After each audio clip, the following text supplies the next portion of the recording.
Welcome y bienvenidos to this episode of Love Learning You.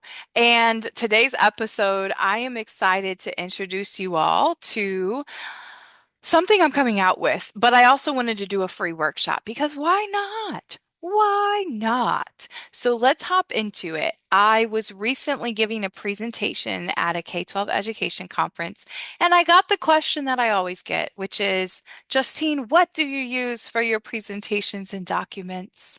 And I was just working on, I'm actually in the process of building some things here in the ProTeach AI platform. More to come with that. However, Canva Queen Academy is one of the programs that is part of the ProTeach AI platform that is launching in 2025. I've been hard at work in my labs and I am here to create with you all today. So I want to share this because I often took for granted as a K-12 educator, whether that was a school leader, or a teacher, no matter my title, this privilege of being able to create so often. And what I mean by that is I was creating a class newsletter, a classroom website, a staff website when I was an assistant principal. Like, I got to do a lot of really cool things. I love technology. I've always had a knack for it. And I also loved doing designing. Like one of my jobs when I was a K-12 teacher in the summers was working at a sign shop, and I did their mock-up designs for customers. So I say that in full transparency. I've actually worked with Canva for about 8 years, and I've had my consulting firm, Educator Aid, for almost as long as that. So I have grown a lot with Canva. This is a system I feel very comfortable with.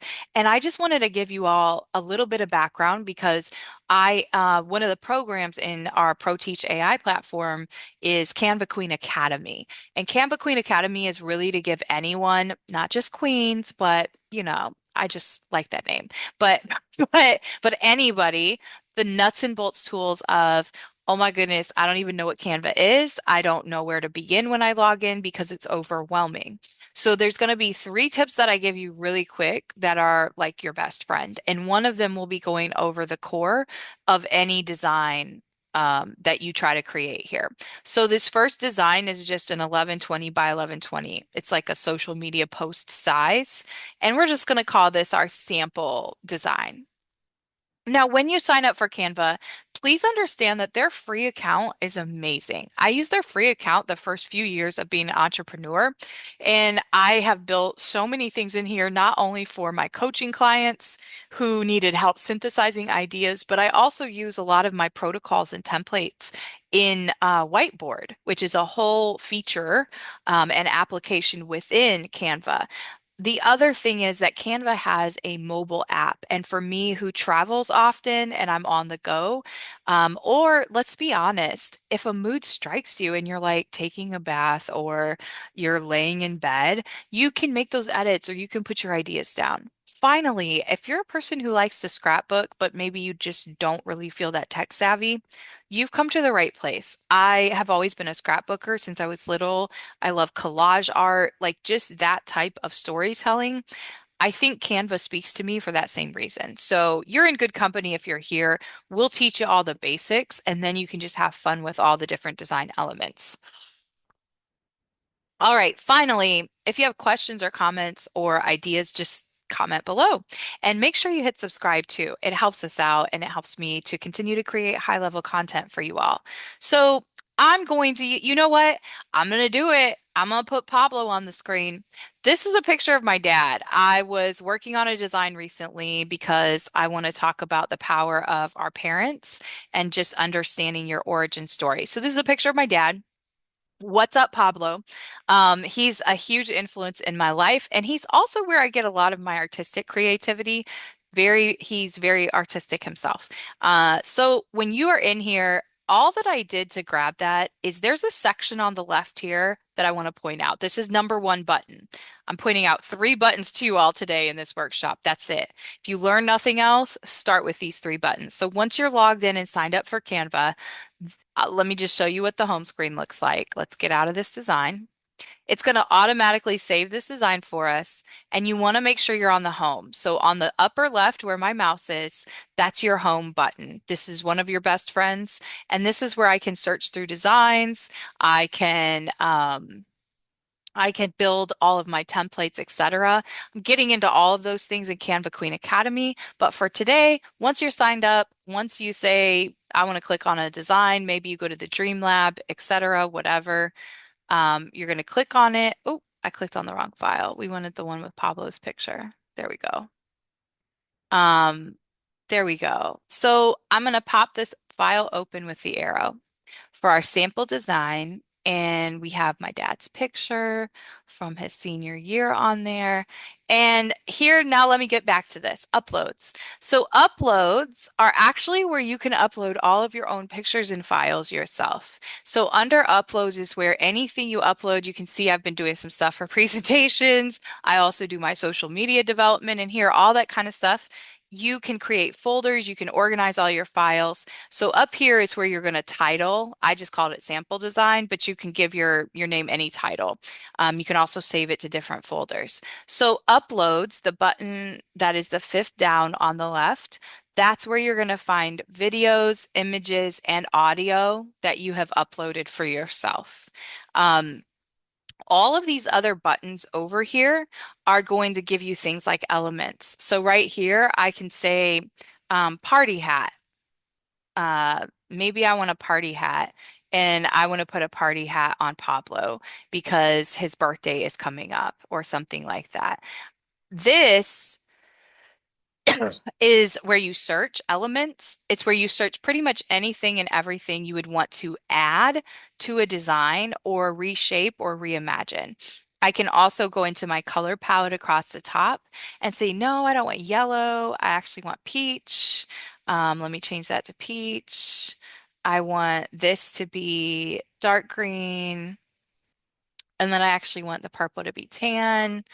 And then I can get this pink color to be gray. And we're just going to change the whole look. So that's a very, very quick tutorial on that. So two buttons, uploads and then elements.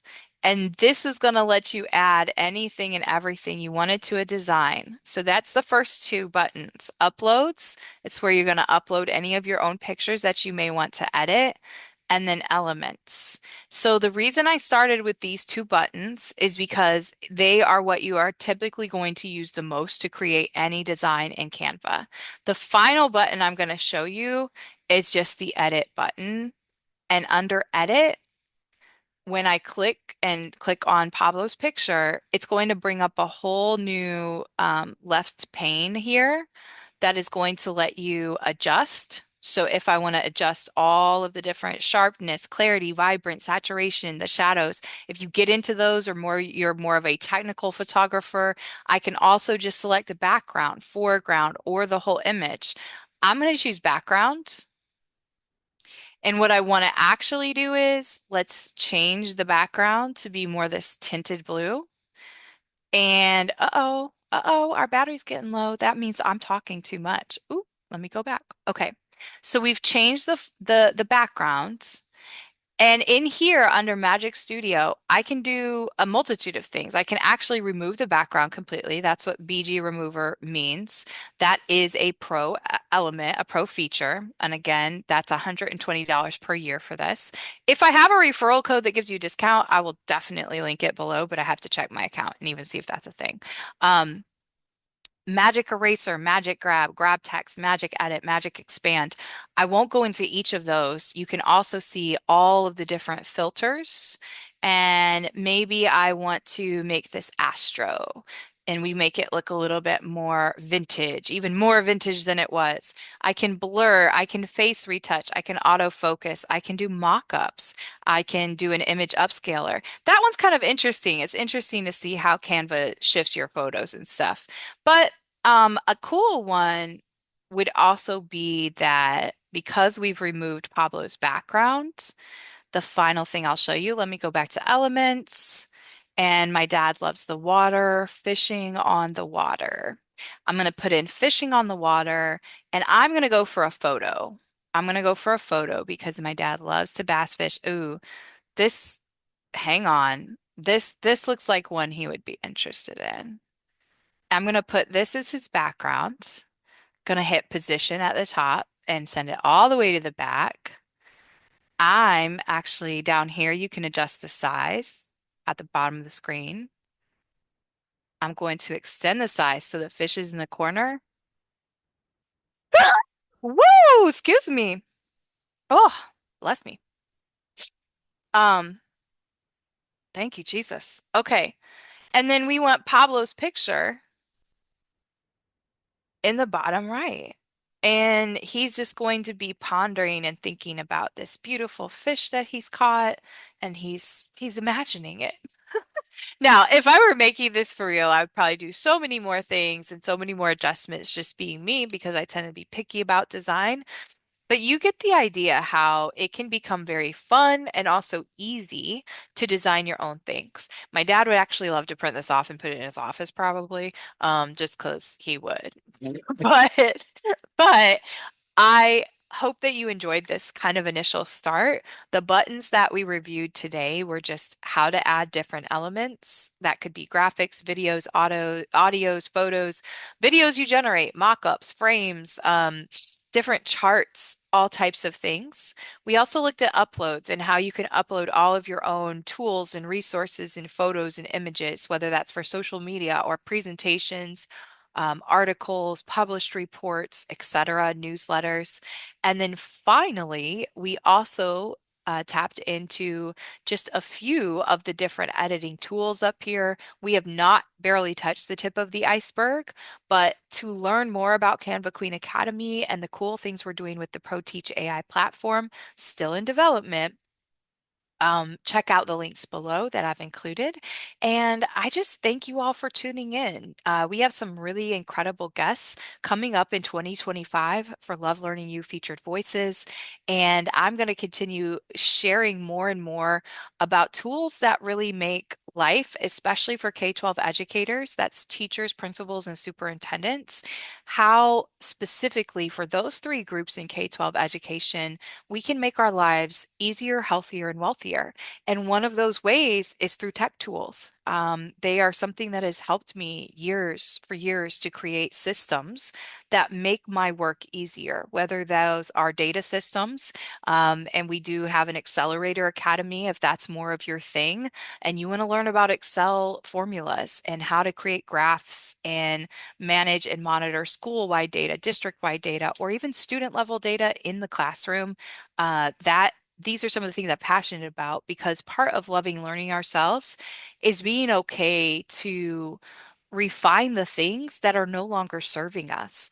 And one of the things I find that is most common when I'm with groups of K-12 educators, regardless of your title, is that we continuously do things really, really hard that don't need to be done really, really hard. Like, why are we making our lives more difficult? So, my hope is to just share tools and tips and tricks that have helped me along the way, helped streamline newsletters, help create consistent design templates, maybe even for how you kick off lessons with students, maybe how you introduce things, especially in older grade levels of students.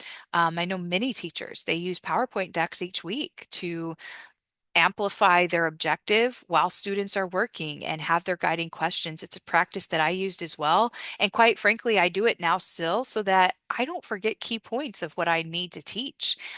There's a lot to remember, and I don't think that there's any shame in us using systems and tools that support that. So thanks for tuning in and being on this journey. I can't wait for you all to hear from, again, some of the guests, but be sure that you check out some of our recent interviews. Bleh. Bleh, I'm tongue-tied today. But some of our recent interviews, especially with Magda Tabak, Isabel Drawn, and Kashawn Parker, those are our three most recent. And not only are we talking about emotional intelligence, but Isabel's interview is so inspiring. She just had an incredible conference called Loud Whisper. And then Magda's interview, she's a neuro-mindfulness expert. Just lots of cool things coming out for you all. And even if maybe our main topic for this episode was not related to emotional intelligence or cultural awareness, one of those things of being emotionally intelligent and culturally responsive are using tools that help us spend more time focused on those things. So if this tool or any others that I introduce can help with you spending more time getting in touch with who you are, spending time in reflection and introspection, then that is what I am here to do, and I'm all for it. So comment below if you have questions or if you want more videos like this. Again, more details to come for how you can actually join the Canva Queen Academy program if that's something you're interested in. But take care. Let's continue to get compassionately curious together. And I'm so, so grateful. We now have subscribers and regular listeners in 40 plus countries around the world. We couldn't do it without you. Thank you for hitting follow and subscribe. Continue to send us your questions and feedback. Take care.